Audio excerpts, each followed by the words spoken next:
Hello everyone, I hope you're all keeping well, healthy and happy. In this video, I thought I would examine the nature of reality itself. Now that's a tall order, I know, but because I've spoken at length about objective reality versus subjective reality, I thought it was important to cover what objective reality actually is, if it's at all definable. Now, according to the classical Newtonian worldview, laws and observations, both biological and physical, which describe interactions between objects might be classed as being objectively true.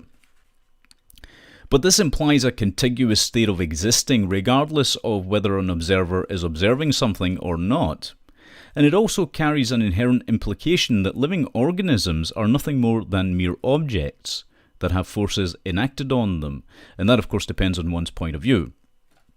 But this classical idea was shattered with the arrival of Einstein's theories of relativity, because at the subatomic level, particles display behaviours not consistent with the Newtonian view. In the now famous double-slit experiment, for example, photons were shown to sometimes behave like waves and sometimes like particles, depending on whether or not the particle itself was measured. And this, of course, opened the door to further experiments by people like John Bell that blew apart the former dogmatic accepted view of physics, right? And it isn't just photons. It was not just photons. Electrons also displayed the same behaviors because they're also part of the electromagnetic spectrum. As Heisenberg and Schrödinger had theorized, electrons only snapped into positions from their superpositions when measured. Until the particles are measured, their existence in a particular place at a particular time is merely probable. The observation, i.e. the measurement, is what makes the difference. In recent experiments that have been carried out, the same electron was shown to be able to be in two places at once. Even more interestingly, the phenomenon of quantum entanglement was discovered. Now, you could have two completely unconnected, separate particles that would respond to changes simultaneously when only one had its behavior changed. But it gets weirder, because the entanglement phenomenon is even seen in biological life forms. In one experiment, living sulfur bacteria, when interacting with quantized light, became entangled. In another experiment, one plate of bacteria was injected with hydrogen peroxide, producing photon emission changes in another plate that was 5 meters away. These spooky quantum phenomena have also been observed in plants and animals, and it's appearing increasingly likely that the rules of the subatomic world allow the larger world to actually exist. Even stranger than this, though, is an experiment that was conducted by A.G. Manning, R.I. Kachimov, R.G. Dahl and A.G. Truscott at the Australian National University in Canberra, which showed that a particle's choice for the way that in which it behaves depends upon how it's measured at the end of its journey. I.e., the future is determining the present and the past, at least on a quantum level. Now, since all matter is made up of these particles, and since they don't appear to snap into existence until they're observed, it begs the question, who is doing the observing? Is it us, or is it future us? Is it possible that we exist because the future demands it? Did we bring ourselves into existence by the mere act of existing?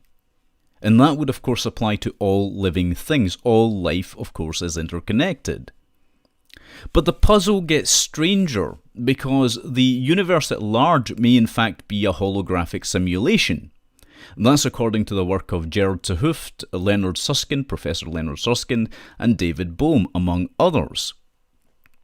And modern philosophers such as Nick Bostrom have also hypothesized that this in fact may be the case. You see, the lie that you were told in school is that the world is made of these solid things, called atoms, and that these atoms are made up of course, the central nucleus and electrons that revolve around the nucleus. But if you break an atom down, you get neutrons, protons, and electrons. And you can break the protons and neutrons down and you'll get hadrons. And if you break down the hadrons, you'll get quarks.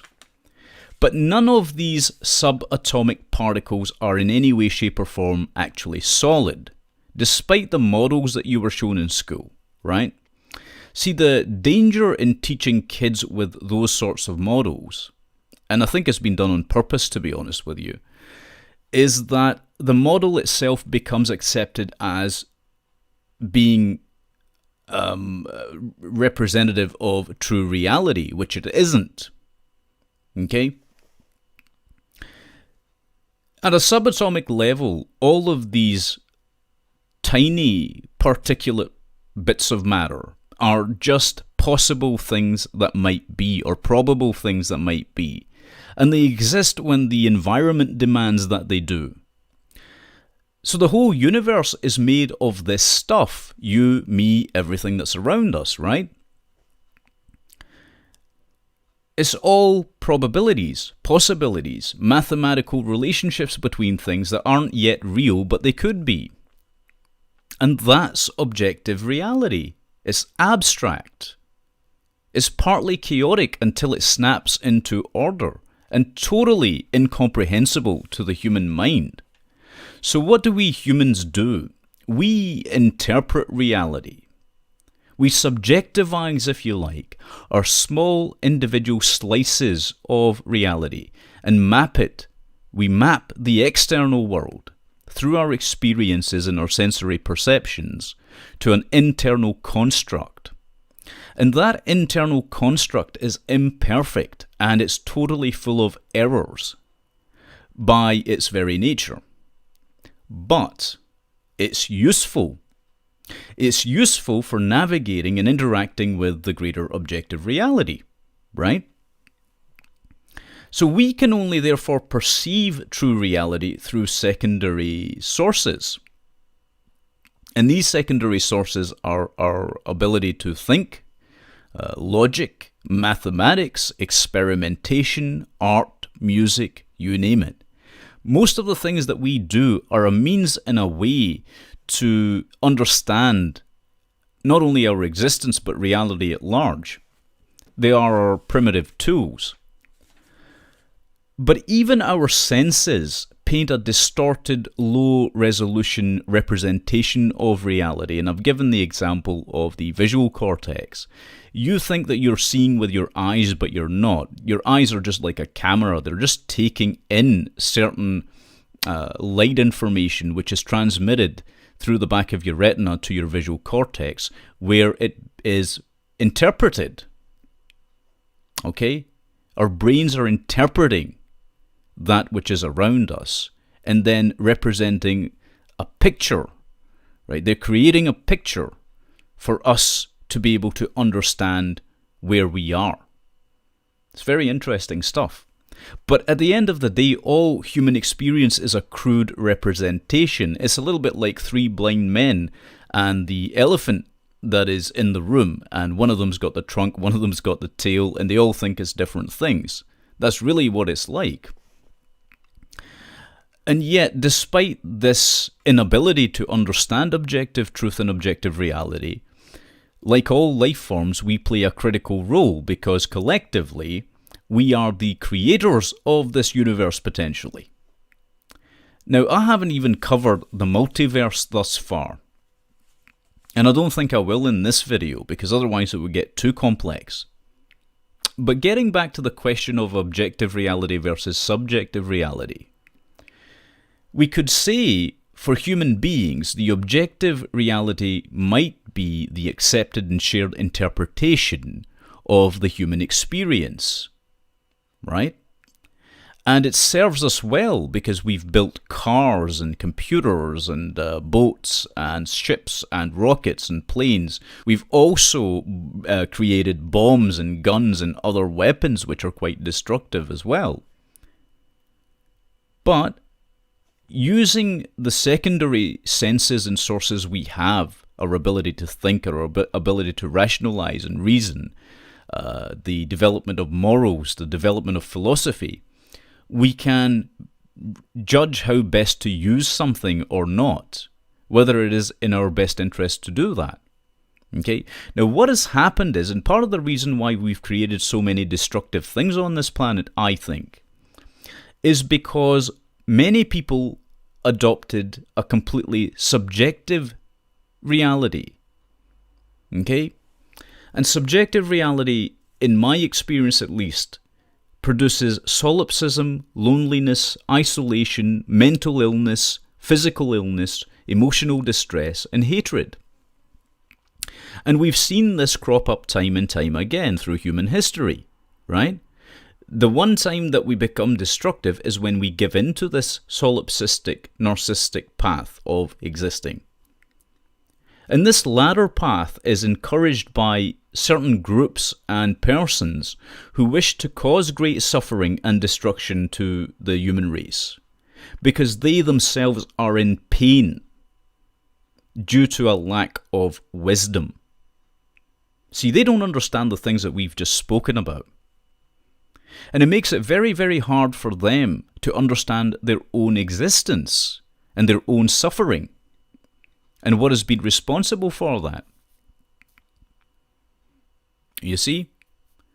So it's these distortions in our perception that are actually at the root cause of why humans do those kinds of things that are unhelpful to us as a species. And further to that, they're unhelpful to other species as well. The development of empathy was not an accident. It was necessary from an evolutionary standpoint. Okay? And it exists to better us in many regards. But if we don't let it, if we block our empathy, if we become completely narcissistic, solipsistic, and totally centered on the self, right? We're not talking about individualism here, right? We're talking about being completely self-centered. When you have that sort of perspective on life, then you're absolutely not going to think about the benefit to others. If you happen to be a nihilist, because here's how nihilists think, and this is why I've classed them as actually being hyper-sane in some regards. They don't grasp things from that perspective. They're still stuck in the classical worldview, okay, that everything is solid and therefore they are unconnected to all other things, to all other events that happen, to all other human beings, to all other living organisms. And so they naturally have this drive to destroy. And as has been often observed, it is easier to destroy than to create. Right? So all these things figure into our understanding. And if our understanding starts off on the wrong foot, which for some people it does, then you can hardly expect the outcomes to be positive for the planet, right? Positive for human beings. They're simply not. And I think this is one of the reasons, and these are just my own personal musings to some degree, despite the fact that I will be including sources for the more scientific material, but in terms of the way I see it, it appears to me that there is a deep chasm in those people that wish to destroy. There is something inherently missing in them, right? And I don't mean this just in the sense of the emotional or psychological as such. It could well be physiological. I mean, we know that psychopathy does develop when parts of the brain that induce or produce empathy are missing, right? Or there has been some sort of damage to parts of the brain, whether at birth or through life, right? So this is part of the reason why I think that many, many people are today rather psychopathic, because they've abandoned the they've abandoned the necessary moral characteristics that make human beings capable of interacting in the best ways possible with the world around them. Right? They've become isolationists. And if you take a look at some of the groups that actually do some of the terrible things that we've seen through history, and even in the present day, many of them are exclusionary. Okay, many of them have an isolated sense of self. You see? And when people talk about even those things that are troubling society and have troubled society for a long time, like xenophobia or racism or whatever else, I think many of these things stem from the same place. It's the wrong-headed view of the world. It's the wrong-headed view of self as well, as though you're a disconnected, disembodied being. You're not. Every cell in your body responds in particular ways to your environment.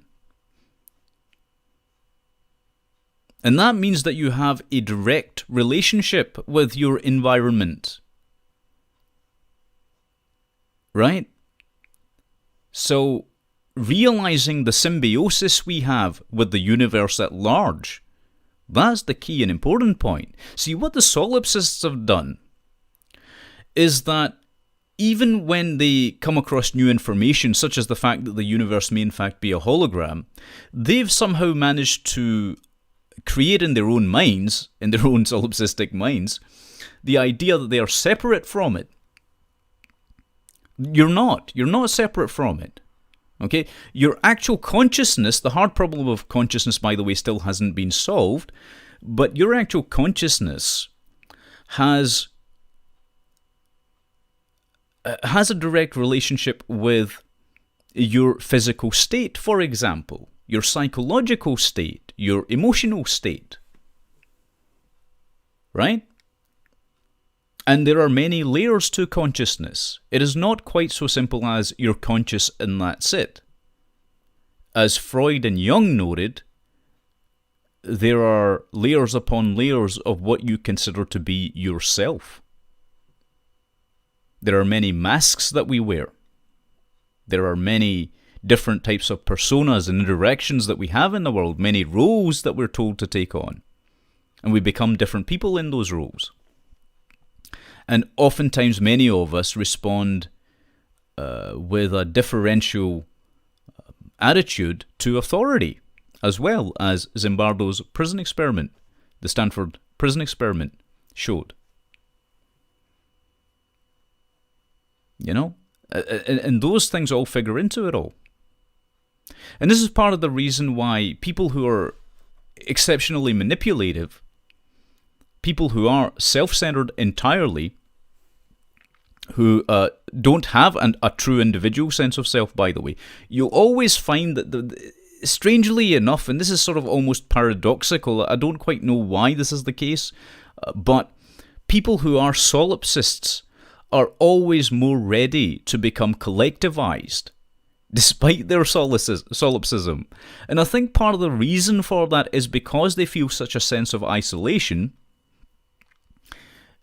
and because they know that there is something lacking, they find greater meaning in some sense in group surroundings. And perhaps this is why the greatest atrocities in human history have been committed by people that were collectivist in nature. That is possible.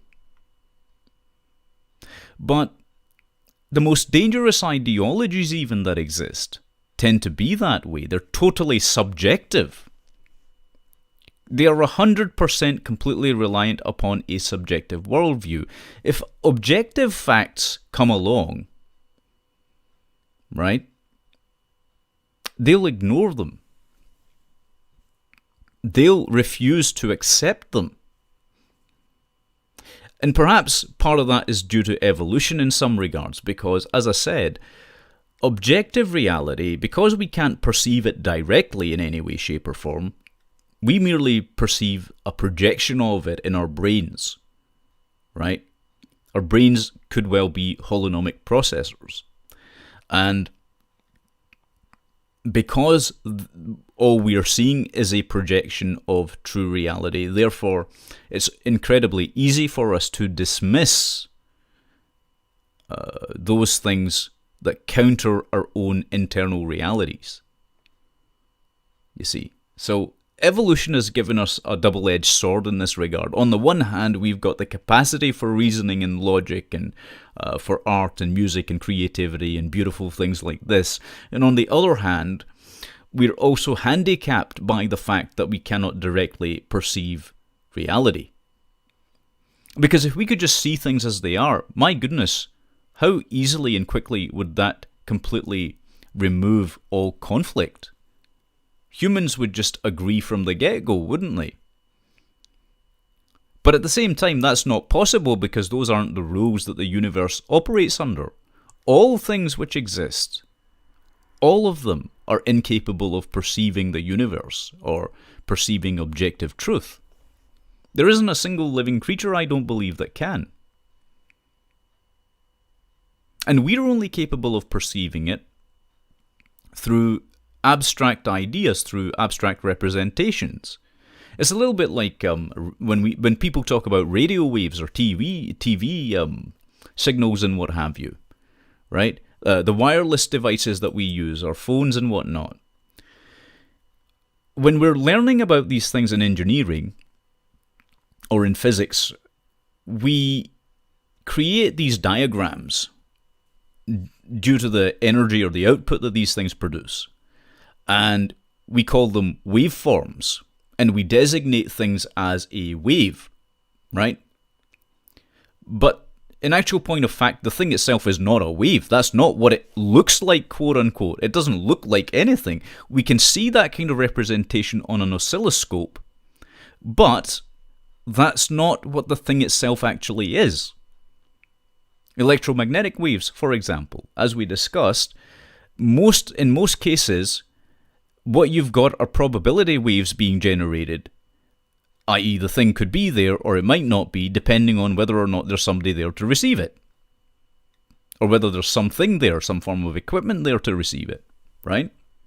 It's very bizarre, but that's the way that the actual subatomic world works, and it's more than likely that that has some sort of interrelationship with the world at large. On a much larger, much grander scale. But we represent things with graphics, with mathematics, with other things. It's pretty interesting stuff. We can only see things through representations. But we're supposed to use those. That's the other thing. Otherwise, we wouldn't be able to. Evolution has demanded that we do for some reason. What that reason is, we may not know in our lifetimes, mind you. But if it holds true, if what holds true at the subatomic level holds true on a grander scale, in that the future is actually determining the present and the past, then whatever results from the billions and trillions and gigaplexes of calculations, and the universe actually is a giant calculating machine. This is another interesting thing. I didn't get into that in this video, but it's a giant calculating machine. This is part of the reasons why in the past people have seen it as a remarkable clockwork, if you like, which must have had a clock maker. This is part of the reason why deism exists, the belief in a god, because of the complexity and the grandness of the universe and the way in which things interact, the way things work. That's a whole different kind of discussion, really, but I can understand why people might have those thoughts and beliefs and ideas. Right? But the point is that there are so many people that are unwilling to even entertain those ideas, right? They're happy with their dogmatic, small-minded worldview. They're happy with that. They're happy living in an entirely subjective reality. And that's a sad thing. And the majority of the time, that subjective reality has been fed to them by persons or groups which know more than they do. And because oftentimes, as is the case with human nature, the powerful always want to retain their power, and knowledge is a form of power in many ways, then you do find that sort of thing where the powerful will many times, and again you see this through human history, whether it's the Catholic Church in the Vatican vaults where they keep a lot of hidden knowledge away, whether it's the government itself. Like, for a great example in the UK is the Magna Carta. Almost no one, if not no one, has been granted access to that document, to see that document. It's very peculiar. But this is the way it is. Anything that is of value, of true knowledge, has always been censored. This is not a new thing that we're seeing with censorship, by the way. It's always been censored because the powerful people in the world don't want knowledge getting out there. And there's two reasons for that. I'll cover this very quickly before I leave this video for you to peruse and watch. There's two reasons why knowledge is, to use one terminology, occulted or hidden from view, which is what the term occult, by the way, means. The two reasons are these. Either the people who have it think and believe that they are the only ones that should have it, right? And that they can thus misuse it, or they think it's a case of casting pearls before swine, whereby you shouldn't know things because you wouldn't understand them anyway. And to some degree, the latter is actually true. But that doesn't mean that people shouldn't have access to it, those that do want to know, those that do want to learn. Right? So, this is why people who know things should always try and share that knowledge. Because nobody's going to live forever, right? No one's going to live forever, at least not in this material form anyway, right? Regardless of what your thoughts are about the afterlife and whatnot, or reincarnation. I don't go in for those kind of ideas, but some people do, and I'm not dismissing those, by the way. There's some pretty interesting stuff going on. There's some studies taking place into looking at whether life after death is actually possible. And I'm still kind of on the fence about that in some regards, because, and I was talking to a friend about this a few months ago. You see, even the philosopher that I was talking about, Nick Bostrom, hasn't entirely discounted the possibility that there may well in fact be a way of retaining your... If this universe is in fact a holographic simulation, then perhaps the core data that makes you who you are, what we might term as consciousness, survives in some sense. And even people like Sam Harris, for example, are not opposed to that idea, right? And there may be other ways in which that may also be true. So it's not an insane idea to think that might be the case. It's just that we don't have very good proof for it just now. But keep in mind, in many ways, these studies are still in their infancy. In fact, some of them haven't even begun properly yet. So, but anyway, we're getting detracted, as I so often do in my videos, which I'm incredibly sorry about. I just have one of those magpie minds that goes wherever the conversation goes. But regardless of that, it's necessary to know that life is finite, it's limited, even if we find a way. And they're actually working on this at the moment, by the way, not just through transhumanism and other things, but there are people at the forefront of science looking at whether or not it's possible to increase human lifespans, right, by shutting off the telomeres, which age us.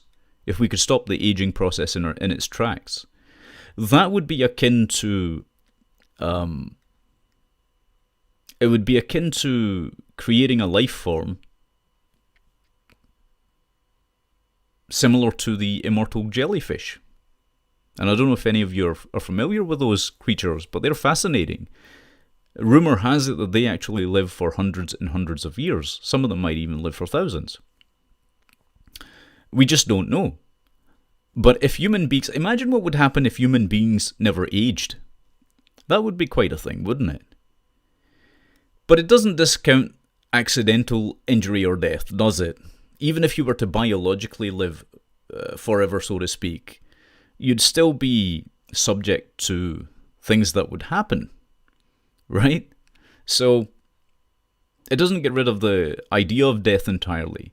Nor would you actually not die, by the way. And the reason behind that is because even if you stop aging in its tracks, your genetic structure would still continue to deteriorate at some level. There would always be some anomaly just due to the second law of thermodynamics, entropy. Okay, all systems, all biological systems, all physical systems experience entropy. Decay, right? It's just a natural part of existing. It's not even about living, it's just if you exist, you're going to experience that. But at some stage, all people will die. That's my point, right? As much as I'm kind of rambling here about this, but all people will die. And so this is why it's so necessary to preserve knowledge by passing it on. We've always done this through human history. Those of us that have been wise enough to do it is to pass that knowledge along, whether it's through oral traditions as it used to be before writing came along, and then through writing, of course, and books, the Gutenberg press and so forth. And these days it's all, of course, electronic through these mediums of audio and video. So it's important to try and pass on your knowledge, I think, and not keep knowledge hidden from those people that would like to learn. And I think that's where many people in the upper echelons of science, or even in occult societies in some regards, have succumbed to this notion of hiding things away from the unwashed masses, so to speak. If you do that to too extreme an extent, you become a Puritan, and then you develop the same problems as the solipsists do. You know, so people who have the knowledge should actually know better. That's the thing I find fascinating about that. You know, but that's just an observation on my part, most of this. But the thing I was trying to get across, okay, and I don't know if I've succeeded in doing that, is that life itself is actually quite fascinating and magical in many respects. It really is. But there's also many pitfalls for us as human beings. As part of some of the things that I've spoken about, the limitations we have, are part of the reason why it's so easy to manipulate human beings. Give a human being a good story that they can internalize and subjectivize that appears to mesh with their view of objective truth, even though it's not objectively true, and they will take it on board, right? This is where tools like hypnosis and persuasion and rhetoric and persuasion and all sorts of things come in. That's part of the reason why I am always encouraging people to learn about them, because it's only by understanding those that you'll be able to completely grasp how easy it is for any one of us to be manipulated, to be under hypnosis of some form or another, to be persuaded into believing something. Because you're not as immune to it as you think, and neither am I. Okay? And that's why we have to guard against it using reason and logic as our guide. Anyway, I'll leave it there for this video, but if you watched this, thank you very much for that. I want you all to take very good care of yourselves, and we will speak again soon. Bless you all.